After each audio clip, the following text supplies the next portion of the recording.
Bonjour Julien, tu es product owner de l'Agile Touraine. Alors cette année 2019, c'est une nouvelle édition, hein. Comment est-ce qu'elle se prépare? Écoute, très bien. Aujourd'hui on a la chance d'avoir beaucoup de soutien, d'avoir une équipe forte, donc on avance dans les préparatifs.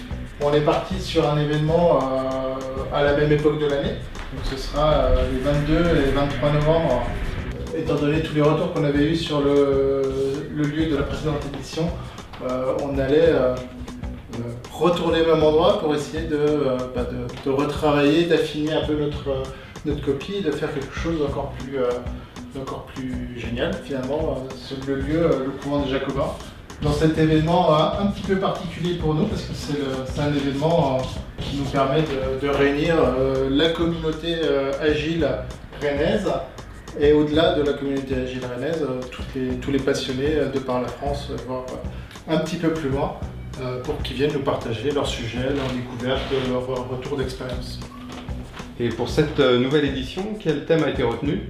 Il y a un thème qui a émergé en deux mots, la performance. Ne pas oublier que si ces démarches-là sont apparues et sont autant à la mode aujourd'hui, c'est qu'elles sont vecteurs de performance.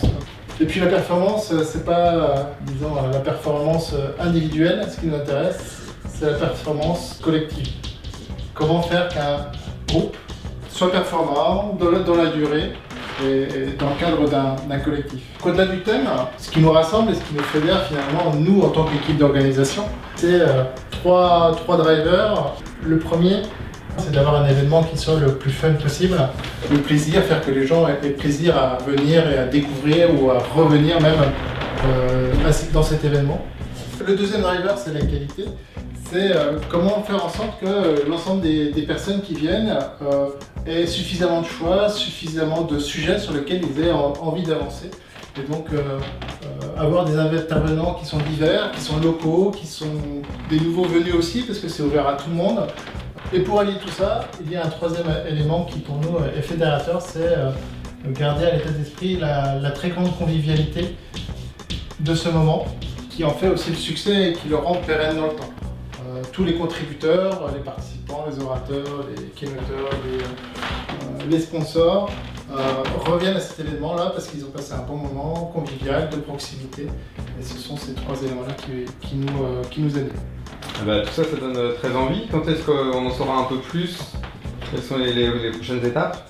Un des prochains qui va ouvrir bientôt, ce sera au final l'ouverture de la billetterie.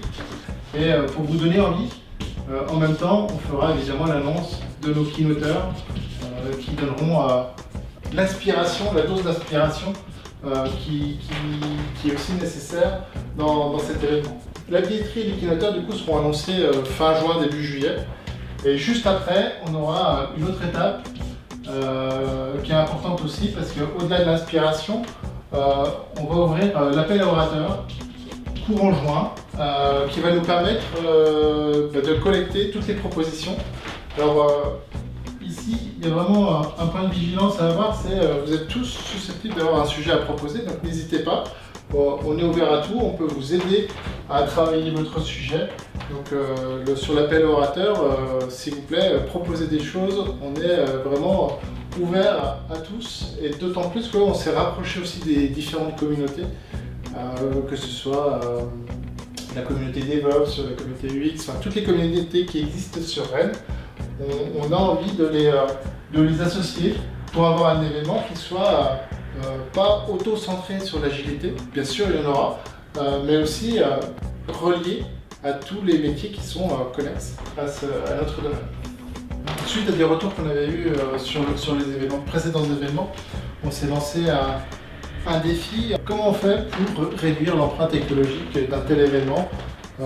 C'est notamment sur la partie restauration, comment faire plus de local, moins de déchets.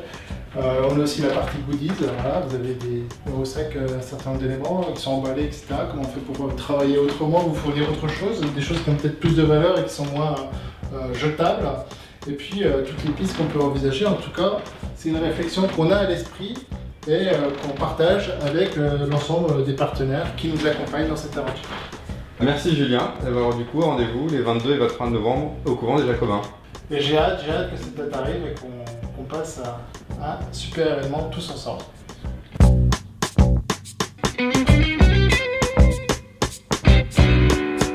La qualité de l'accueil, enfin, tout cet aspect-là, faire en sorte que tout le monde, j'en sais rien en fait.